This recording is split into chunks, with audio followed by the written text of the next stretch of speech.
বছৰ পূৰ হ'ব 2025 চনত RSSৰ 100 বছৰ বা শতবৰ্ষ পূৰ হওঁতে বিজেপি আৰু RSSে প্ল্যান কৰিছে যে 2025 চনত তেওঁলোকে ভাৰতবৰ্ষ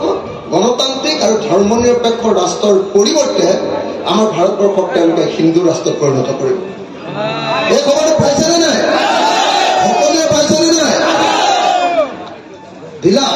সকলোৱে পাইছেনে নাই খবৰটো সঁচাকৈ খবৰটো পাইছে যদি সঁচাকৈ আপোনালোকে আমাৰ দেশখনক যদি গণতান্ত্ৰিক কৰি ৰাখিব খোজে আমাৰ দেশখনক যদি ধৰ্মনিৰপেক্ষ কৰি ৰাখিব খোজে আমাৰ দেশখনত যদি হিন্দু মুছলমান খ্ৰীষ্টান জৈন বৌদ্ধ শিখ সকলো জাতি সকলো ধৰ্মৰ মানুহ যদি আমি একেলগে থাকিব খোজো তেতিয়াহ'লে আমাৰ হাতত এতিয়া একমাত্ৰ এটা ৰাস্তা আছে 2024 চনৰ লোকসভা নিৰ্বাচনত বিজেপিক পৰাজিত কৰা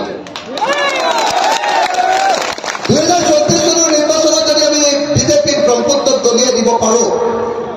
2024 চনৰ নিৰ্বাচনত যদি আমি বিজেপিক হৰুৱাই দিব পাৰো তেতিয়াহ'লে আমাৰ দেশ ৰক্ষা পৰিব তেতিয়াহ'লে আমাৰ দেশৰ জনগণে শান্তিৰে সৈতে সম্প্ৰীতিৰে সৈতে ঐক্যৰে সৈতে আমি সকলোৱে আকৌ ভালকে বসবাস কৰিব পাৰিম আৰু যদি 2024 চনত সঁচাকৈ বিজেপি জিকে তেতিয়াহ'লে আমাৰ জীৱন সকলোৰে বৰবাদ হৈ যাব হয়নে ৰাইজসকল সঁচাকৈ হয়নে নহয় বাৰু সঁচাকৈ আপোনালোকে বুজি পাইছেনে নাই বাৰু যদি সঁচাকৈ বুজি পাইছে তেতিয়াহ'লে এটাও ভোট আপোনাৰ ভোটটো আপোনাৰ পত্নীৰ ভোটটো আপোনাৰ পতি আপোনাৰ স্বামীৰ ভোটটো আপোনাৰ ল'ৰাৰ ভোটটো আপোনাৰ ছোৱালীৰ ভোটটো আপোনাৰ নাতি আৰু নাতিনীয়েকৰ ভোটটো কাৰো ভোট যাতে বিজেপিৰ পক্ষত কেতিয়াও নাযায় তাৰ কাৰণে আপোনালোকে নিশ্চিত কৰিব লাগিব মই আকৌ এবাৰ কৈছো এইটো কথা মনত ৰখাটো আটাইতকৈ ডাঙৰ কথা যে 2024 চনৰ ইলেকশ্যনত যদি বিজেপি জিকে তেতিয়াহ'লে দেশ খতম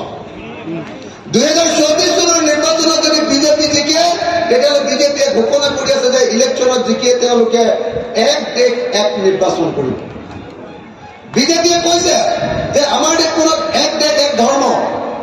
আমাৰ ভাৰতবৰ্ষ থাকিব লাগিব আৰু হিন্দু ধৰ্মহে থাকিব পাৰিব হয়নে এক দেশ এক ভাষা অকল ভাৰতবৰ্ষ থাকিব পাৰিব আৰু লগত কেৱল হিন্দী ভাষাহে থাকিব পাৰিব বেলেগ ভাষা ক'ব নোৱাৰিব বিজেপিৰ এই কথাখিনি জানেনে নাই আপোনালোকে ঠিক তেনেকে তেওঁলোকে এইবাৰ কৈছে যে এইবাৰ যদি আমি ইলেকশ্যনত জিকো দুটা তিনিটা ইলেকশ্যন হৈ নাথাকে এতিয়া এইবাৰ কেৱল এটা ইলেকশ্যন হ'ব সেই ইলেকশ্যনটোক কৈছে এক দেশ এক নিৰ্বাচন তাৰমানে লোকসভা নিৰ্বাচনো একেলগতে হ'ব বিধানসভা নিৰ্বাচনো একেলগতে হ'ব তেতিয়াহ'লে কি হ'ব যদি লোকসভা নিৰ্বাচন আৰু বিধানসভা নিৰ্বাচন দুইটা যদি একেলগে হৈ যায় তেতিয়াহ'লে একেটা দলেই চৰকাৰ গঠন কৰিব কেন্দ্ৰটো আৰু ৰাজ্যবিলাক এতিয়া বিজেপিৰ জয় মই কিন্তু গোটেই ভাৰতবৰ্ষত অকল 6খন ৰাজ্যতে বিজেপিৰ চৰকাৰ আছে অকল 6খন ৰাজ্য আপোনালোকে নিশ্চয় জানে যে ভাৰতৰ সংবিধান বদলাবৰ কাৰণে কি কৰিব লাগে ভাৰতৰ সংবিধান বদলাবৰ কাৰণে সেই বদলীকৰণটো সংশোধনটো প্ৰথমতে লোকসভাত পাছ হ'ব লাগে তাৰপিছত ৰাজ্যসভাত পাছ হ'ব লাগে তাৰপাছত ডাঙৰ সংশোধনী হ'লে আমাৰ গোটেই যিমান ৰাজ্য আছে তাৰ আধা সংখ্যক ৰাজ্যত পাছ হ'ব লাগে বিধানসভাত পাছ হ'ব এতিয়া বিজেপিৰ মাত্ৰ 6খন ৰাজ্য আছে গতিকে কোনো পক্ষে তেওঁলোকে এতিয়া আমাৰ দেশখনত ধৰ্মনিৰপেক্ষ এই শব্দটো উঠাই দিব নোৱাৰে আমাৰ দেশৰ গণতান্ত্ৰিক ব্যৱস্থা এই শব্দটো উঠাই দিব নোৱাৰে